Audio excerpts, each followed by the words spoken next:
고요한 지혜의 샘으로 여러분을 안내하는 시간입니다.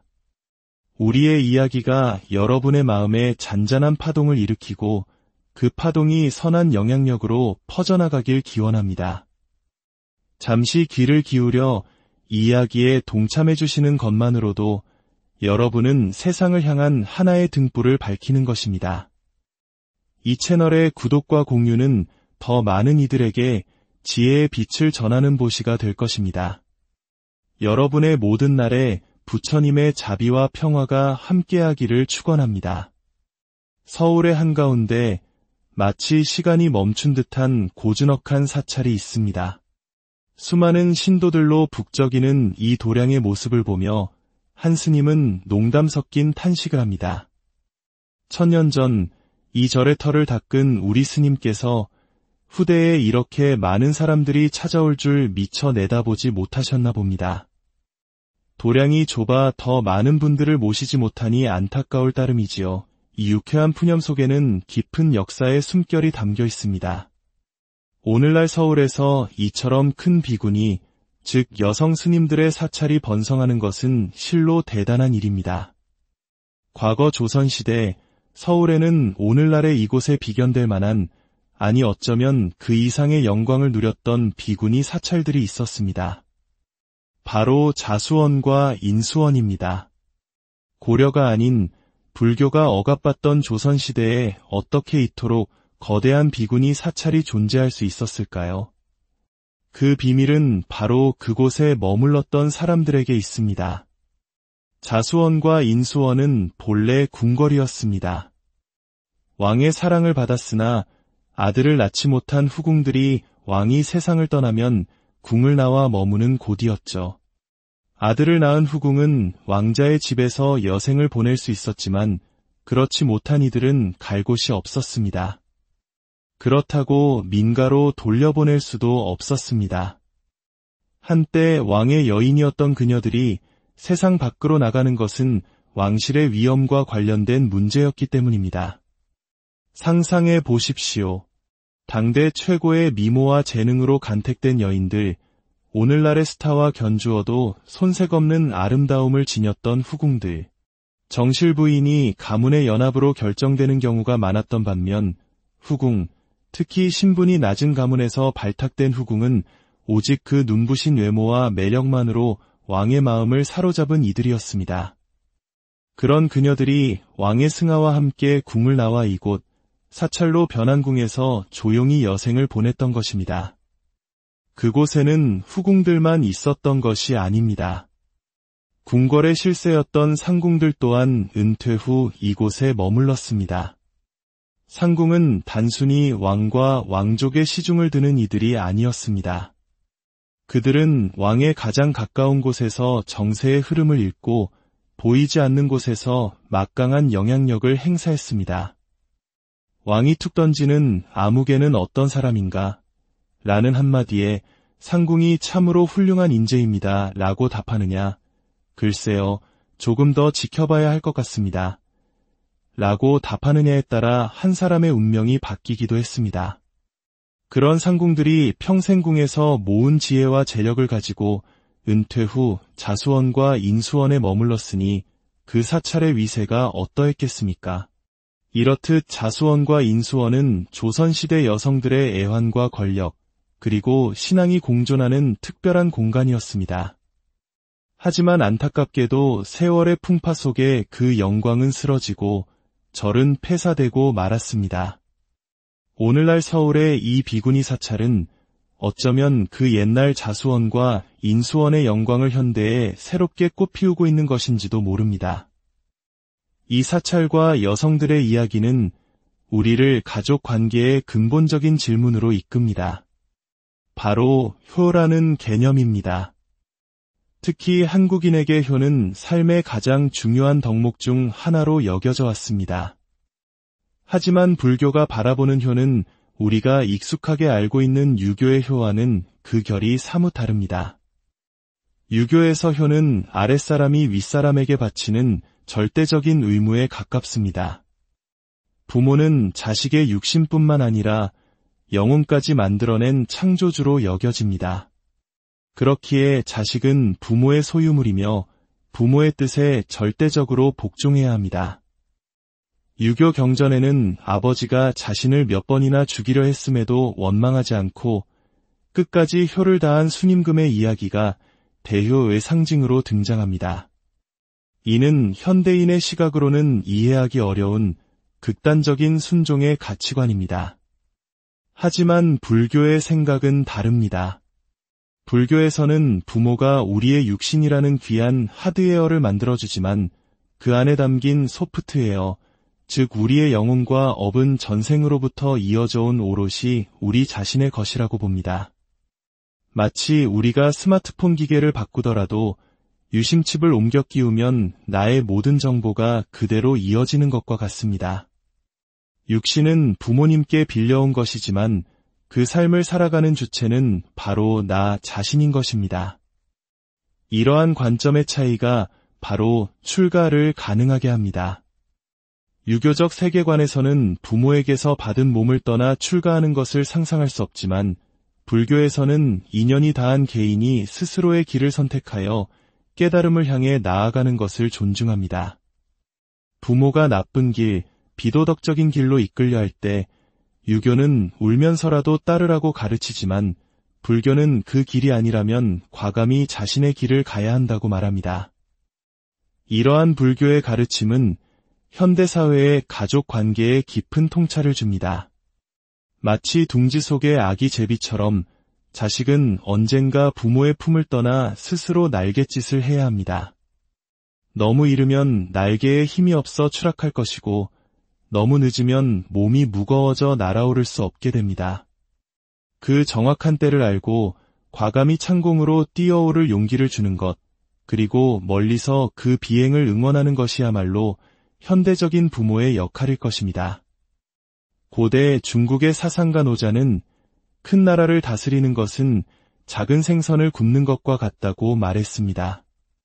작은 생선은 너무 자주 뒤집으면 살이 다 부서져 먹을 수 없게 됩니다.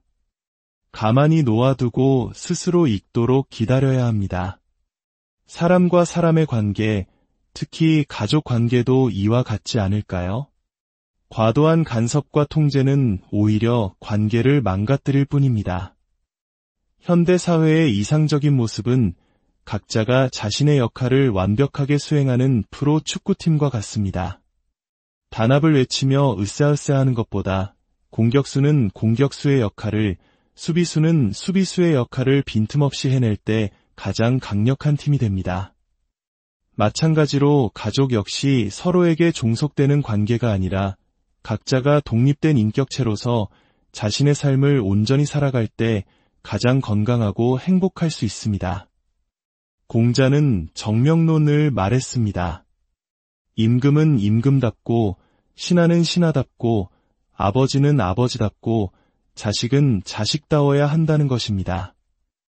이는 각자의 이름에 걸맞은 역할을 다할 때 세상의 질서가 바로 선다는 의미입니다. 현대적으로 해석하자면 부모는 부모로서 자식이 독립된 인격체로 성장하도록 돕고 자식은 자식으로서 자신의 삶을 책임지고 스스로의 길을 개척해 나가는 것입니다. 서로의 삶을 존중하며 각자의 자리에서 자신의 근본을 바로 세우는 것, 그것이 진정한 의미의 현대적 효행이 아닐까요? 우리가 건강할 때 내 몸의 존재를 잊고 사는 것처럼 가장 건강한 가족은 서로의 존재를 의식하지 않을 만큼 각자가 자신의 삶을 충실히 살아가는 가족일 것입니다. 가끔 안부를 묻고 마음으로 서로를 응원하면 충분합니다. 3일 이상 함께 있으면 다투게 되는 것이 가족이라는 우스갯소리처럼 어느 정도의 거리를 유지하며 서로에게 예의를 갖추는 것이 관계를 더 오래, 더 깊게 만듭니다. 이를 위해서는 무엇보다 자신의 근본을 바로 세우는 일이 중요합니다. 논어에 본리비도생이라는 말이 있습니다. 근본이 바로 서야 길이 열린다는 뜻입니다. 남에게 의지하거나 기대지 않고 오롯이 내 힘으로 설 수 있는 나의 본질은 무엇인가를 끊임없이 질문해야 합니다. 모두가 흔들리지 않는 뿌리를 가진 나무처럼 각자의 자리에 굳건히 서 있을 때 비로소 우리는 서로에게 편안한 그늘이 되어주는 행복한 숲을 이룰 수 있을 것입니다. 오늘 여러분 각자의 마음속에 흔들리지 않는 근본을 세우는 씨앗 하나를 심어보시길 바랍니다. 그 씨앗이 단단한 뿌리를 내리고 여러분의 삶이라는 길이 활짝 열리기를 기원하며 오늘 이야기를 마칩니다. 고요한 지혜의 샘으로 여러분을 안내하는 시간입니다. 우리의 이야기가 여러분의 마음에 잔잔한 파동을 일으키고 그 파동이 선한 영향력으로 퍼져나가길 기원합니다. 잠시 귀를 기울여 이야기에 동참해 주시는 것만으로도 여러분은 세상을 향한 하나의 등불을 밝히는 것입니다. 이 채널의 구독과 공유는 더 많은 이들에게 지혜의 빛을 전하는 보시가 될 것입니다. 여러분의 모든 날에 부처님의 자비와 평화가 함께하기를 축원합니다. 서울의 한가운데 마치 시간이 멈춘 듯한 고즈넉한 사찰이 있습니다. 수많은 신도들로 북적이는 이 도량의 모습을 보며 한 스님은 농담 섞인 탄식을 합니다. 1000년 전 이 절의 터를 닦은 우리 스님께서 후대에 이렇게 많은 사람들이 찾아올 줄 미처 내다보지 못하셨나 봅니다. 도량이 좁아 더 많은 분들을 모시지 못하니 안타까울 따름이지요. 이 유쾌한 푸념 속에는 깊은 역사의 숨결이 담겨 있습니다. 오늘날 서울에서 이처럼 큰 비군이, 즉 여성 스님들의 사찰이 번성하는 것은 실로 대단한 일입니다. 과거 조선시대 서울에는 오늘날의 이곳에 비견될 만한, 아니 어쩌면 그 이상의 영광을 누렸던 비구니 사찰들이 있었습니다. 바로 자수원과 인수원입니다. 고려가 아닌 불교가 억압받던 조선시대에 어떻게 이토록 거대한 비구니 사찰이 존재할 수 있었을까요? 그 비밀은 바로 그곳에 머물렀던 사람들에게 있습니다. 자수원과 인수원은 본래 궁궐이었습니다. 왕의 사랑을 받았으나 아들을 낳지 못한 후궁들이 왕이 세상을 떠나면 궁을 나와 머무는 곳이었죠. 아들을 낳은 후궁은 왕자의 집에서 여생을 보낼 수 있었지만 그렇지 못한 이들은 갈 곳이 없었습니다. 그렇다고 민가로 돌려보낼 수도 없었습니다. 한때 왕의 여인이었던 그녀들이 세상 밖으로 나가는 것은 왕실의 위엄과 관련된 문제였기 때문입니다. 상상해 보십시오. 당대 최고의 미모와 재능으로 간택된 여인들, 오늘날의 스타와 견주어도 손색 없는 아름다움을 지녔던 후궁들. 정실 부인이 가문의 연합으로 결정되는 경우가 많았던 반면 후궁, 특히 신분이 낮은 가문에서 발탁된 후궁은 오직 그 눈부신 외모와 매력만으로 왕의 마음을 사로잡은 이들이었습니다. 그런 그녀들이 왕의 승하와 함께 궁을 나와 이곳 사찰로 변한 궁에서 조용히 여생을 보냈던 것입니다. 그곳에는 후궁들만 있었던 것이 아닙니다. 궁궐의 실세였던 상궁들 또한 은퇴 후 이곳에 머물렀습니다. 상궁은 단순히 왕과 왕족의 시중을 드는 이들이 아니었습니다. 그들은 왕의 가장 가까운 곳에서 정세의 흐름을 읽고 보이지 않는 곳에서 막강한 영향력을 행사했습니다. 왕이 툭 던지는 아무개는 어떤 사람인가? 라는 한마디에 상궁이 참으로 훌륭한 인재입니다. 라고 답하느냐? 글쎄요, 조금 더 지켜봐야 할 것 같습니다. 라고 답하느냐에 따라 한 사람의 운명이 바뀌기도 했습니다. 그런 상궁들이 평생궁에서 모은 지혜와 재력을 가지고 은퇴 후 자수원과 인수원에 머물렀으니 그 사찰의 위세가 어떠했겠습니까? 이렇듯 자수원과 인수원은 조선시대 여성들의 애환과 권력, 그리고 신앙이 공존하는 특별한 공간이었습니다. 하지만 안타깝게도 세월의 풍파 속에 그 영광은 쓰러지고 절은 폐사되고 말았습니다. 오늘날 서울의 이 비구니 사찰은 어쩌면 그 옛날 자수원과 인수원의 영광을 현대에 새롭게 꽃피우고 있는 것인지도 모릅니다. 이 사찰과 여성들의 이야기는 우리를 가족 관계의 근본적인 질문으로 이끕니다. 바로 효라는 개념입니다. 특히 한국인에게 효는 삶의 가장 중요한 덕목 중 하나로 여겨져 왔습니다. 하지만 불교가 바라보는 효는 우리가 익숙하게 알고 있는 유교의 효와는 그 결이 사뭇 다릅니다. 유교에서 효는 아랫사람이 윗사람에게 바치는 절대적인 의무에 가깝습니다. 부모는 자식의 육신뿐만 아니라 영혼까지 만들어낸 창조주로 여겨집니다. 그렇기에 자식은 부모의 소유물이며 부모의 뜻에 절대적으로 복종해야 합니다. 유교 경전에는 아버지가 자신을 몇 번이나 죽이려 했음에도 원망하지 않고 끝까지 효를 다한 순임금의 이야기가 대효의 상징으로 등장합니다. 이는 현대인의 시각으로는 이해하기 어려운 극단적인 순종의 가치관입니다. 하지만 불교의 생각은 다릅니다. 불교에서는 부모가 우리의 육신이라는 귀한 하드웨어를 만들어주지만 그 안에 담긴 소프트웨어, 즉 우리의 영혼과 업은 전생으로부터 이어져 온 오롯이 우리 자신의 것이라고 봅니다. 마치 우리가 스마트폰 기계를 바꾸더라도 유심칩을 옮겨 끼우면 나의 모든 정보가 그대로 이어지는 것과 같습니다. 육신은 부모님께 빌려온 것이지만 그 삶을 살아가는 주체는 바로 나 자신인 것입니다. 이러한 관점의 차이가 바로 출가를 가능하게 합니다. 유교적 세계관에서는 부모에게서 받은 몸을 떠나 출가하는 것을 상상할 수 없지만 불교에서는 인연이 닿은 개인이 스스로의 길을 선택하여 깨달음을 향해 나아가는 것을 존중합니다. 부모가 나쁜 길, 비도덕적인 길로 이끌려 할 때 유교는 울면서라도 따르라고 가르치지만 불교는 그 길이 아니라면 과감히 자신의 길을 가야 한다고 말합니다. 이러한 불교의 가르침은 현대사회의 가족 관계에 깊은 통찰을 줍니다. 마치 둥지 속의 아기 제비처럼 자식은 언젠가 부모의 품을 떠나 스스로 날갯짓을 해야 합니다. 너무 이르면 날개에 힘이 없어 추락할 것이고 너무 늦으면 몸이 무거워져 날아오를 수 없게 됩니다. 그 정확한 때를 알고 과감히 창공으로 뛰어오를 용기를 주는 것, 그리고 멀리서 그 비행을 응원하는 것이야말로 현대적인 부모의 역할일 것입니다. 고대 중국의 사상가 노자는 큰 나라를 다스리는 것은 작은 생선을 굽는 것과 같다고 말했습니다. 작은 생선은 너무 자주 뒤집으면 살이 다 부서져 먹을 수 없게 됩니다. 가만히 놓아두고 스스로 익도록 기다려야 합니다. 사람과 사람의 관계, 특히 가족 관계도 이와 같지 않을까요? 과도한 간섭과 통제는 오히려 관계를 망가뜨릴 뿐입니다. 현대 사회의 이상적인 모습은 각자가 자신의 역할을 완벽하게 수행하는 프로 축구팀과 같습니다.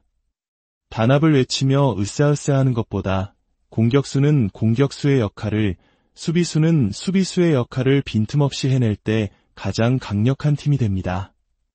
마찬가지로 가족 역시 서로에게 종속되는 관계가 아니라 각자가 독립된 인격체로서 자신의 삶을 온전히 살아갈 때 가장 건강하고 행복할 수 있습니다. 공자는 정명론을 말했습니다. 임금은 임금답고 신하는 신하답고 아버지는 아버지답고 자식은 자식다워야 한다는 것입니다. 이는 각자의 이름에 걸맞은 역할을 다할 때 세상의 질서가 바로 선다는 의미입니다. 현대적으로 해석하자면 부모는 부모로서 자식이 독립된 인격체로 성장하도록 돕고 자식은 자식으로서 자신의 삶을 책임지고 스스로의 길을 개척해 나가는 것입니다. 서로의 삶을 존중하며 각자의 자리에서 자신의 근본을 바로 세우는 것, 그것이 진정한 의미의 현대적 효행이 아닐까요? 우리가 건강할 때 내 몸의 존재를 잊고 사는 것처럼 가장 건강한 가족은 서로의 존재를 의식하지 않을 만큼 각자가 자신의 삶을 충실히 살아가는 가족일 것입니다. 가끔 안부를 묻고 마음으로 서로를 응원하면 충분합니다. 3일 이상 함께 있으면 다투게 되는 것이 가족이라는 우스갯소리처럼 어느 정도의 거리를 유지하며 서로에게 예의를 갖추는 것이 관계를 더 오래, 더 깊게 만듭니다. 이를 위해서는 무엇보다 자신의 근본을 바로 세우는 일이 중요합니다. 논어에 본리비도생이라는 말이 있습니다. 근본이 바로 서야 길이 열린다는 뜻입니다.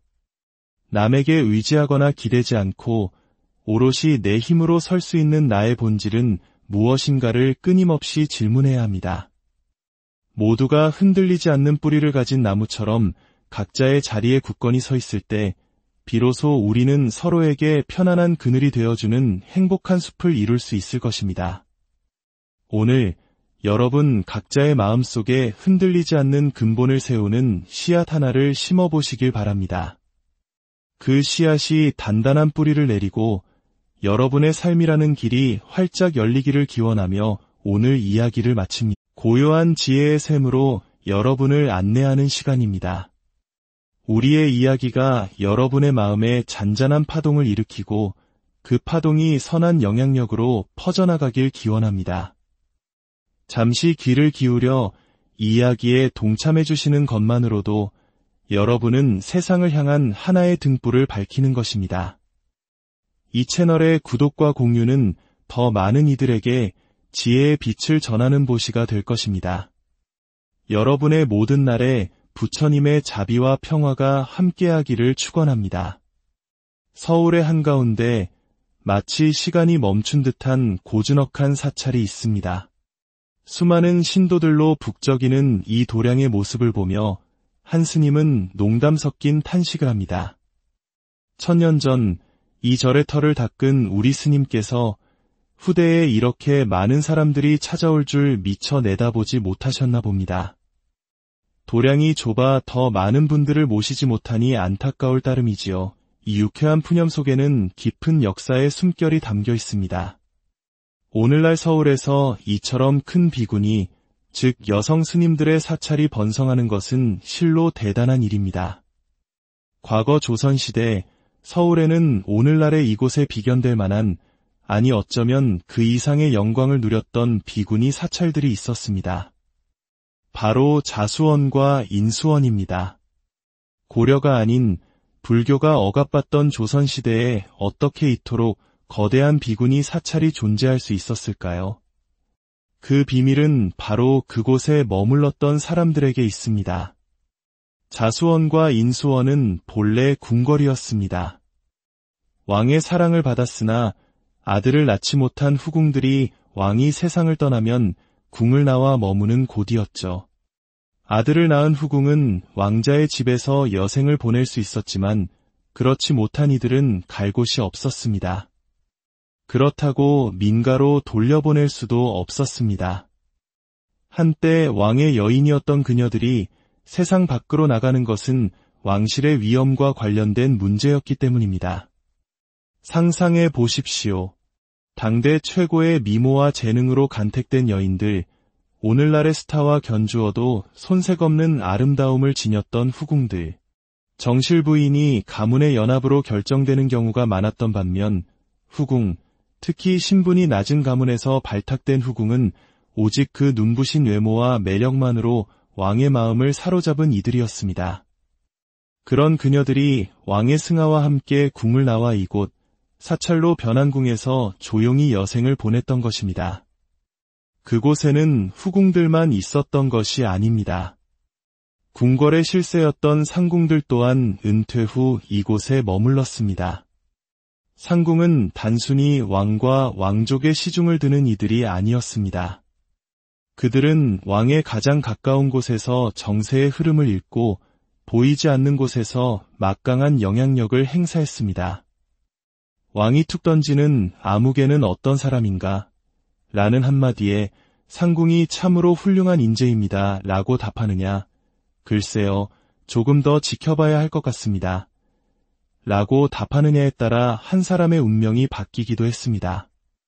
그런 상궁들이 평생궁에서 모은 지혜와 재력을 가지고 은퇴 후 자수원과 인수원에 머물렀으니 그 사찰의 위세가 어떠했겠습니까? 이렇듯 자수원과 인수원은 조선시대 여성들의 애환과 권력, 그리고 신앙이 공존하는 특별한 공간이었습니다. 하지만 안타깝게도 세월의 풍파 속에 그 영광은 쓰러지고 절은 폐사되고 말았습니다. 오늘날 서울의 이 비구니 사찰은 어쩌면 그 옛날 자수원과 인수원의 영광을 현대에 새롭게 꽃피우고 있는 것인지도 모릅니다. 이 사찰과 여성들의 이야기는 우리를 가족 관계의 근본적인 질문으로 이끕니다. 바로 효라는 개념입니다. 특히 한국인에게 효는 삶의 가장 중요한 덕목 중 하나로 여겨져 왔습니다. 하지만 불교가 바라보는 효는 우리가 익숙하게 알고 있는 유교의 효와는 그 결이 사뭇 다릅니다. 유교에서 효는 아랫사람이 윗사람에게 바치는 절대적인 의무에 가깝습니다. 부모는 자식의 육신뿐만 아니라 영혼까지 만들어낸 창조주로 여겨집니다. 그렇기에 자식은 부모의 소유물이며 부모의 뜻에 절대적으로 복종해야 합니다. 유교 경전에는 아버지가 자신을 몇 번이나 죽이려 했음에도 원망하지 않고 끝까지 효를 다한 순임금의 이야기가 대효의 상징으로 등장합니다. 이는 현대인의 시각으로는 이해하기 어려운 극단적인 순종의 가치관입니다. 하지만 불교의 생각은 다릅니다. 불교에서는 부모가 우리의 육신이라는 귀한 하드웨어를 만들어주지만 그 안에 담긴 소프트웨어, 즉 우리의 영혼과 업은 전생으로부터 이어져 온 오롯이 우리 자신의 것이라고 봅니다. 마치 우리가 스마트폰 기계를 바꾸더라도 유심칩을 옮겨 끼우면 나의 모든 정보가 그대로 이어지는 것과 같습니다. 육신은 부모님께 빌려온 것이지만 그 삶을 살아가는 주체는 바로 나 자신인 것입니다. 이러한 관점의 차이가 바로 출가를 가능하게 합니다. 유교적 세계관에서는 부모에게서 받은 몸을 떠나 출가하는 것을 상상할 수 없지만 불교에서는 인연이 다한 개인이 스스로의 길을 선택하여 깨달음을 향해 나아가는 것을 존중합니다. 부모가 나쁜 길, 비도덕적인 길로 이끌려 할 때 유교는 울면서라도 따르라고 가르치지만 불교는 그 길이 아니라면 과감히 자신의 길을 가야 한다고 말합니다. 이러한 불교의 가르침은 현대사회의 가족 관계에 깊은 통찰을 줍니다. 마치 둥지 속의 아기 제비처럼 자식은 언젠가 부모의 품을 떠나 스스로 날갯짓을 해야 합니다. 너무 이르면 날개에 힘이 없어 추락할 것이고 너무 늦으면 몸이 무거워져 날아오를 수 없게 됩니다. 그 정확한 때를 알고 과감히 창공으로 뛰어오를 용기를 주는 것, 그리고 멀리서 그 비행을 응원하는 것이야말로 현대적인 부모의 역할일 것입니다. 고대 중국의 사상가 노자는 큰 나라를 다스리는 것은 작은 생선을 굽는 것과 같다고 말했습니다. 작은 생선은 너무 자주 뒤집으면 살이 다 부서져 먹을 수 없게 됩니다. 가만히 놓아두고 스스로 익도록 기다려야 합니다. 사람과 사람의 관계, 특히 가족 관계도 이와 같지 않을까요? 과도한 간섭과 통제는 오히려 관계를 망가뜨릴 뿐입니다. 현대사회의 이상적인 모습은 각자가 자신의 역할을 완벽하게 수행하는 프로 축구팀과 같습니다. 단합을 외치며 으쌰으쌰하는 것보다 공격수는 공격수의 역할을, 수비수는 수비수의 역할을 빈틈없이 해낼 때 가장 강력한 팀이 됩니다. 마찬가지로 가족 역시 서로에게 종속되는 관계가 아니라 각자가 독립된 인격체로서 자신의 삶을 온전히 살아갈 때 가장 건강하고 행복할 수 있습니다. 공자는 정명론을 말했습니다. 임금은 임금답고 신하는 신하답고 아버지는 아버지답고 자식은 자식다워야 한다는 것입니다. 이는 각자의 이름에 걸맞은 역할을 다할 때 세상의 질서가 바로 선다는 의미입니다.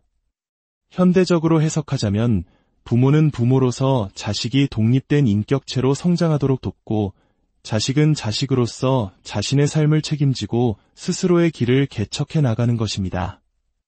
서로의 삶을 존중하며 각자의 자리에서 자신의 근본을 바로 세우는 것, 그것이 진정한 의미의 현대적 효행이 아닐까요? 우리가 건강할 때 내 몸의 존재를 잊고 사는 것처럼 가장 건강한 가족은 서로의 존재를 의식하지 않을 만큼 각자가 자신의 삶을 충실히 살아가는 가족일 것입니다. 가끔 안부를 묻고 마음으로 서로를 응원하면 충분합니다. 3일 이상 함께 있으면 다투게 되는 것이 가족이라는 우스갯소리처럼 어느 정도의 거리를 유지하며 서로에게 예의를 갖추는 것이 관계를 더 오래, 더 깊게 만듭니다. 이를 위해서는 무엇보다 자신의 근본을 바로 세우는 일이 중요합니다. 논어에 본리비도생이라는 말이 있습니다. 근본이 바로 서야 길이 열린다는 뜻입니다. 남에게 의지하거나 기대지 않고 오롯이 내 힘으로 설 수 있는 나의 본질은 무엇인가를 끊임없이 질문해야 합니다. 모두가 흔들리지 않는 뿌리를 가진 나무처럼 각자의 자리에 굳건히 서 있을 때 비로소 우리는 서로에게 편안한 그늘이 되어주는 행복한 숲을 이룰 수 있을 것입니다.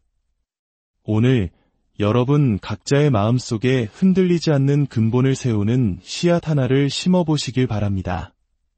그 씨앗이 단단한 뿌리를 내리고 여러분의 삶이라는 길이 활짝 열리기를 기원하며 오늘 이야기를 마칩니다. 고요한 지혜의 샘으로 여러분을 안내하는 시간입니다.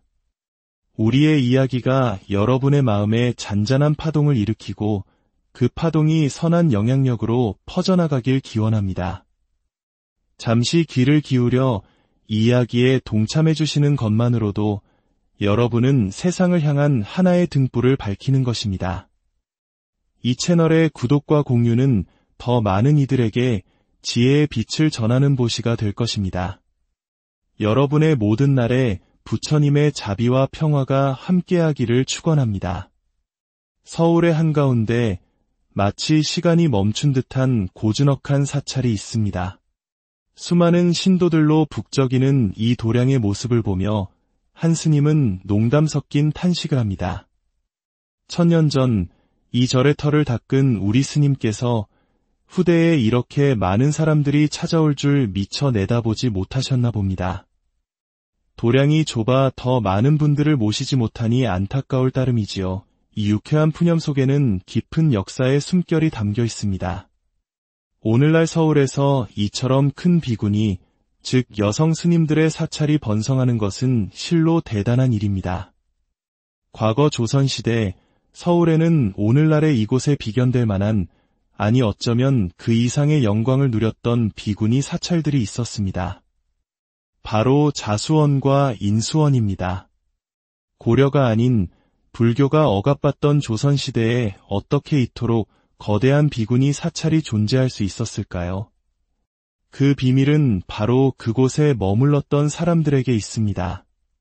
자수원과 인수원은 본래 궁궐이었습니다.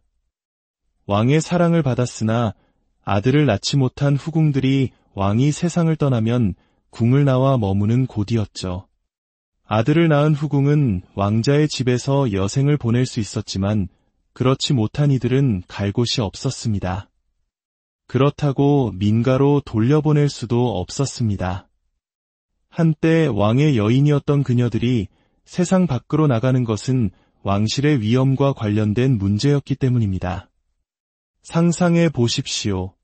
당대 최고의 미모와 재능으로 간택된 여인들, 오늘날의 스타와 견주어도 손색 없는 아름다움을 지녔던 후궁들. 정실 부인이 가문의 연합으로 결정되는 경우가 많았던 반면 후궁, 특히 신분이 낮은 가문에서 발탁된 후궁은 오직 그 눈부신 외모와 매력만으로 왕의 마음을 사로잡은 이들이었습니다. 그런 그녀들이 왕의 승하와 함께 궁을 나와 이곳 사찰로 변한 궁에서 조용히 여생을 보냈던 것입니다. 그곳에는 후궁들만 있었던 것이 아닙니다. 궁궐의 실세였던 상궁들 또한 은퇴 후 이곳에 머물렀습니다. 상궁은 단순히 왕과 왕족의 시중을 드는 이들이 아니었습니다. 그들은 왕의 가장 가까운 곳에서 정세의 흐름을 읽고 보이지 않는 곳에서 막강한 영향력을 행사했습니다. 왕이 툭 던지는 아무개는 어떤 사람인가? 라는 한마디에 상궁이 참으로 훌륭한 인재입니다. 라고 답하느냐? 글쎄요, 조금 더 지켜봐야 할 것 같습니다. 라고 답하느냐에 따라 한 사람의 운명이 바뀌기도 했습니다. 그런 상궁들이 평생궁에서 모은 지혜와 재력을 가지고 은퇴 후 자수원과 인수원에 머물렀으니 그 사찰의 위세가 어떠했겠습니까? 이렇듯 자수원과 인수원은 조선시대 여성들의 애환과 권력, 그리고 신앙이 공존하는 특별한 공간이었습니다. 하지만 안타깝게도 세월의 풍파 속에 그 영광은 쓰러지고 절은 폐사되고 말았습니다. 오늘날 서울의 이 비구니 사찰은 어쩌면 그 옛날 자수원과 인수원의 영광을 현대에 새롭게 꽃피우고 있는 것인지도 모릅니다. 이 사찰과 여성들의 이야기는 우리를 가족 관계의 근본적인 질문으로 이끕니다. 바로 효라는 개념입니다. 특히 한국인에게 효는 삶의 가장 중요한 덕목 중 하나로 여겨져 왔습니다. 하지만 불교가 바라보는 효는 우리가 익숙하게 알고 있는 유교의 효와는 그 결이 사뭇 다릅니다. 유교에서 효는 아랫사람이 윗사람에게 바치는 절대적인 의무에 가깝습니다. 부모는 자식의 육신뿐만 아니라 영혼까지 만들어낸 창조주로 여겨집니다. 그렇기에 자식은 부모의 소유물이며 부모의 뜻에 절대적으로 복종해야 합니다. 유교 경전에는 아버지가 자신을 몇 번이나 죽이려 했음에도 원망하지 않고 끝까지 효를 다한 순임금의 이야기가 대효의 상징으로 등장합니다. 이는 현대인의 시각으로는 이해하기 어려운 극단적인 순종의 가치관입니다. 하지만 불교의 생각은 다릅니다. 불교에서는 부모가 우리의 육신이라는 귀한 하드웨어를 만들어주지만 그 안에 담긴 소프트웨어, 즉 우리의 영혼과 업은 전생으로부터 이어져 온 오롯이 우리 자신의 것이라고 봅니다. 마치 우리가 스마트폰 기계를 바꾸더라도 유심칩을 옮겨 끼우면 나의 모든 정보가 그대로 이어지는 것과 같습니다. 육신은 부모님께 빌려온 것이지만 그 삶을 살아가는 주체는 바로 나 자신인 것입니다. 이러한 관점의 차이가 바로 출가를 가능하게 합니다. 유교적 세계관에서는 부모에게서 받은 몸을 떠나 출가하는 것을 상상할 수 없지만 불교에서는 인연이 다한 개인이 스스로의 길을 선택하여 깨달음을 향해 나아가는 것을 존중합니다. 부모가 나쁜 길, 비도덕적인 길로 이끌려 할 때 유교는 울면서라도 따르라고 가르치지만 불교는 그 길이 아니라면 과감히 자신의 길을 가야 한다고 말합니다. 이러한 불교의 가르침은 현대사회의 가족 관계에 깊은 통찰을 줍니다. 마치 둥지 속의 아기 제비처럼 자식은 언젠가 부모의 품을 떠나 스스로 날갯짓을 해야 합니다. 너무 이르면 날개에 힘이 없어 추락할 것이고 너무 늦으면 몸이 무거워져 날아오를 수 없게 됩니다. 그 정확한 때를 알고 과감히 창공으로 뛰어오를 용기를 주는 것, 그리고 멀리서 그 비행을 응원하는 것이야말로 현대적인 부모의 역할일 것입니다. 고대 중국의 사상가 노자는 큰 나라를 다스리는 것은 작은 생선을 굽는 것과 같다고 말했습니다. 작은 생선은 너무 자주 뒤집으면 살이 다 부서져 먹을 수 없게 됩니다. 가만히 놓아두고 스스로 익도록 기다려야 합니다. 사람과 사람의 관계, 특히 가족 관계도 이와 같지 않을까요?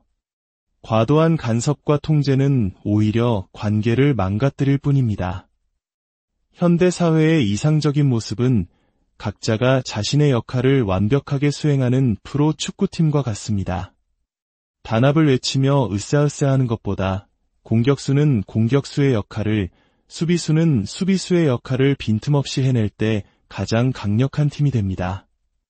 마찬가지로 가족 역시 서로에게 종속되는 관계가 아니라 각자가 독립된 인격체로서 자신의 삶을 온전히 살아갈 때 가장 건강하고 행복할 수 있습니다.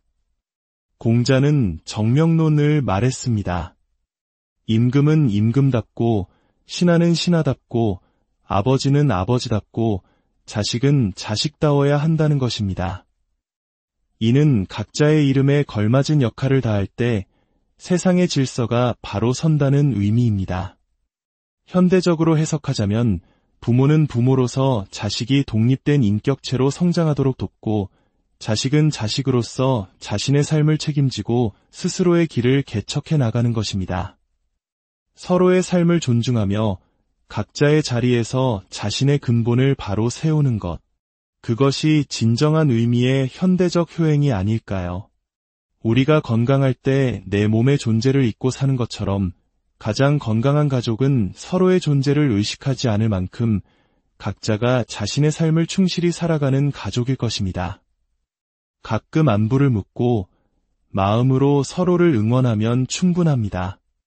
3일 이상 함께 있으면 다투게 되는 것이 가족이라는 우스갯소리처럼 어느 정도의 거리를 유지하며 서로에게 예의를 갖추는 것이 관계를 더 오래, 더 깊게 만듭니다. 이를 위해서는 무엇보다 자신의 근본을 바로 세우는 일이 중요합니다. 논어에 본리비도생이라는 말이 있습니다. 근본이 바로 서야 길이 열린다는 뜻입니다. 남에게 의지하거나 기대지 않고 오롯이 내 힘으로 설 수 있는 나의 본질은 무엇인가를 끊임없이 질문해야 합니다. 모두가 흔들리지 않는 뿌리를 가진 나무처럼 각자의 자리에 굳건히 서 있을 때 비로소 우리는 서로에게 편안한 그늘이 되어주는 행복한 숲을 이룰 수 있을 것입니다. 오늘 여러분 각자의 마음속에 흔들리지 않는 근본을 세우는 씨앗 하나를 심어보시길 바랍니다. 그 씨앗이 단단한 뿌리를 내리고 여러분의 삶이라는 길이 활짝 열리기를 기원하며 오늘 이야기를 마칩니다. 고요한 지혜의 샘으로 여러분을 안내하는 시간입니다. 우리의 이야기가 여러분의 마음에 잔잔한 파동을 일으키고 그 파동이 선한 영향력으로 퍼져나가길 기원합니다. 잠시 귀를 기울여 이야기에 동참해 주시는 것만으로도 여러분은 세상을 향한 하나의 등불을 밝히는 것입니다. 이 채널의 구독과 공유는 더 많은 이들에게 지혜의 빛을 전하는 보시가 될 것입니다. 여러분의 모든 날에 부처님의 자비와 평화가 함께하기를 축원합니다. 서울의 한가운데 마치 시간이 멈춘 듯한 고즈넉한 사찰이 있습니다.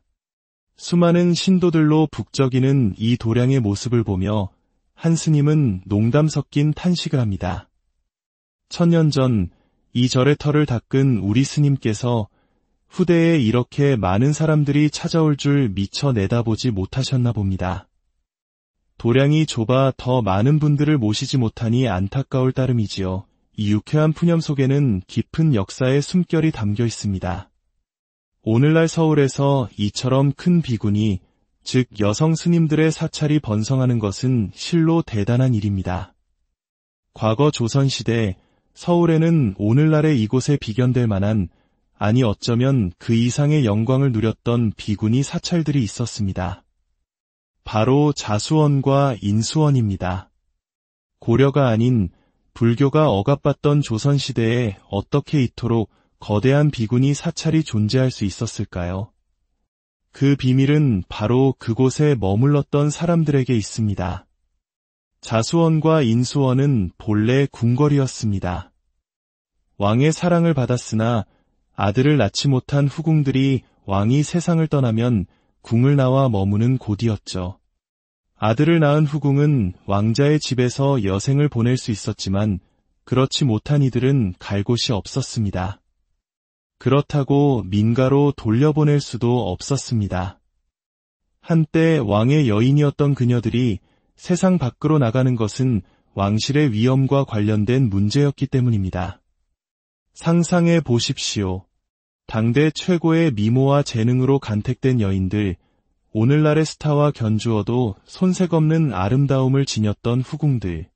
정실 부인이 가문의 연합으로 결정되는 경우가 많았던 반면 후궁, 특히 신분이 낮은 가문에서 발탁된 후궁은 오직 그 눈부신 외모와 매력만으로 왕의 마음을 사로잡은 이들이었습니다. 그런 그녀들이 왕의 승하와 함께 궁을 나와 이곳 사찰로 변한 궁에서 조용히 여생을 보냈던 것입니다. 그곳에는 후궁들만 있었던 것이 아닙니다.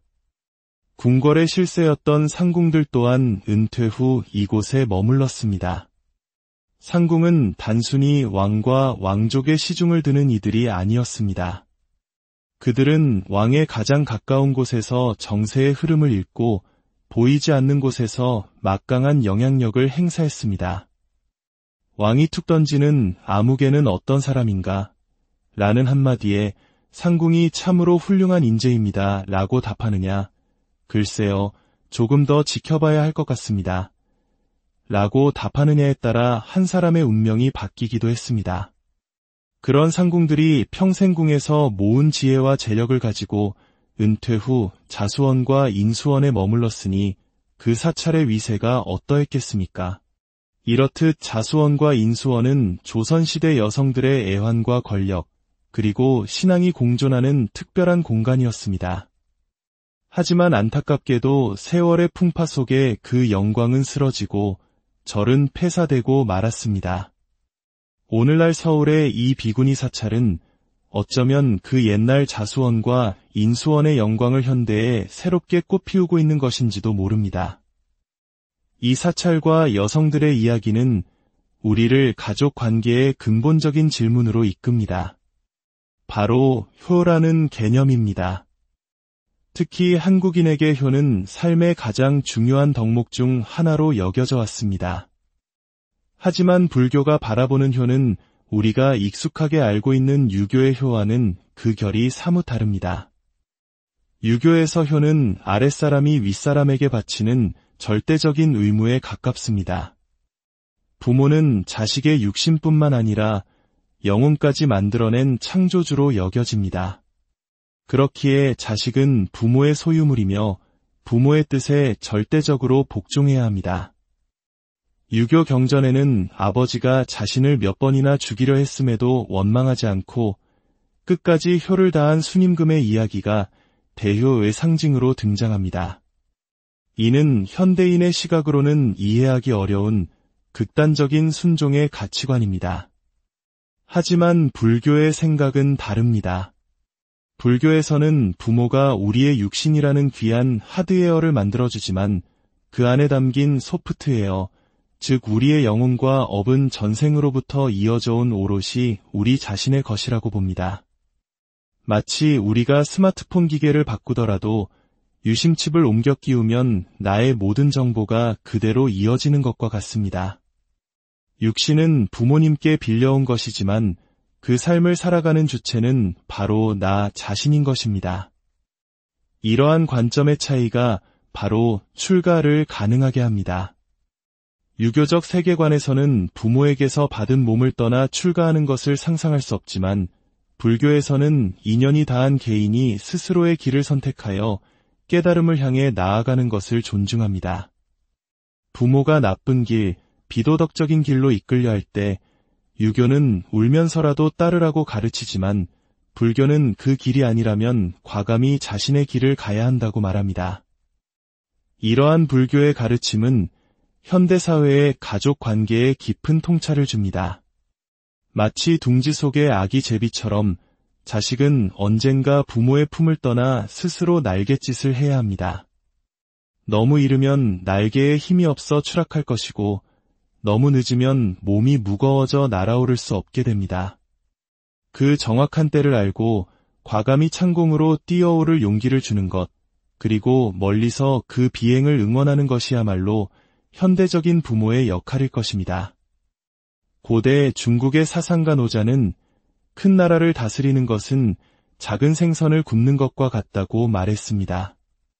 작은 생선은 너무 자주 뒤집으면 살이 다 부서져 먹을 수 없게 됩니다.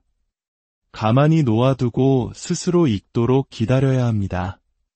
사람과 사람의 관계, 특히 가족 관계도 이와 같지 않을까요? 과도한 간섭과 통제는 오히려 관계를 망가뜨릴 뿐입니다. 현대사회의 이상적인 모습은 각자가 자신의 역할을 완벽하게 수행하는 프로 축구팀과 같습니다. 단합을 외치며 으쌰으쌰하는 것보다 공격수는 공격수의 역할을, 수비수는 수비수의 역할을 빈틈없이 해낼 때 가장 강력한 팀이 됩니다. 마찬가지로 가족 역시 서로에게 종속되는 관계가 아니라 각자가 독립된 인격체로서 자신의 삶을 온전히 살아갈 때 가장 건강하고 행복할 수 있습니다. 공자는 정명론을 말했습니다. 임금은 임금답고, 신하는 신하답고, 아버지는 아버지답고, 자식은 자식다워야 한다는 것입니다. 이는 각자의 이름에 걸맞은 역할을 다할 때 세상의 질서가 바로 선다는 의미입니다. 현대적으로 해석하자면 부모는 부모로서 자식이 독립된 인격체로 성장하도록 돕고, 자식은 자식으로서 자신의 삶을 책임지고 스스로의 길을 개척해 나가는 것입니다. 서로의 삶을 존중하며 각자의 자리에서 자신의 근본을 바로 세우는 것, 그것이 진정한 의미의 현대적 효행이 아닐까요? 우리가 건강할 때 내 몸의 존재를 잊고 사는 것처럼 가장 건강한 가족은 서로의 존재를 의식하지 않을 만큼 각자가 자신의 삶을 충실히 살아가는 가족일 것입니다. 가끔 안부를 묻고 마음으로 서로를 응원하면 충분합니다. 3일 이상 함께 있으면 다투게 되는 것이 가족이라는 우스갯소리처럼 어느 정도의 거리를 유지하며 서로에게 예의를 갖추는 것이 관계를 더 오래, 더 깊게 만듭니다. 이를 위해서는 무엇보다 자신의 근본을 바로 세우는 일이 중요합니다. 논어에 본리비도생이라는 말이 있습니다.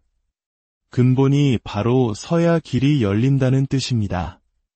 남에게 의지하거나 기대지 않고 오롯이 내 힘으로 설 수 있는 나의 본질은 무엇인가를 끊임없이 질문해야 합니다. 모두가 흔들리지 않는 뿌리를 가진 나무처럼 각자의 자리에 굳건히 서 있을 때 비로소 우리는 서로에게 편안한 그늘이 되어주는 행복한 숲을 이룰 수 있을 것입니다. 오늘 여러분 각자의 마음속에 흔들리지 않는 근본을 세우는 씨앗 하나를 심어보시길 바랍니다. 그 씨앗이 단단한 뿌리를 내리고 여러분의 삶이라는 길이 활짝 열리기를 기원하며 오늘 이야기를 마칩니다. 고요한 지혜의 샘으로 여러분을 안내하는 시간입니다. 우리의 이야기가 여러분의 마음에 잔잔한 파동을 일으키고 그 파동이 선한 영향력으로 퍼져나가길 기원합니다. 잠시 귀를 기울여 이야기에 동참해 주시는 것만으로도 여러분은 세상을 향한 하나의 등불을 밝히는 것입니다. 이 채널의 구독과 공유는 더 많은 이들에게 지혜의 빛을 전하는 보시가 될 것입니다. 여러분의 모든 날에 부처님의 자비와 평화가 함께하기를 축원합니다. 서울의 한가운데 마치 시간이 멈춘 듯한 고즈넉한 사찰이 있습니다. 수많은 신도들로 북적이는 이 도량의 모습을 보며 한 스님은 농담 섞인 탄식을 합니다. 1000년 전 이 절의 터를 닦은 우리 스님께서 후대에 이렇게 많은 사람들이 찾아올 줄 미처 내다보지 못하셨나 봅니다. 도량이 좁아 더 많은 분들을 모시지 못하니 안타까울 따름이지요. 이 유쾌한 푸념 속에는 깊은 역사의 숨결이 담겨 있습니다. 오늘날 서울에서 이처럼 큰 비군이, 즉 여성 스님들의 사찰이 번성하는 것은 실로 대단한 일입니다. 과거 조선시대 서울에는 오늘날의 이곳에 비견될 만한, 아니 어쩌면 그 이상의 영광을 누렸던 비군이 사찰들이 있었습니다.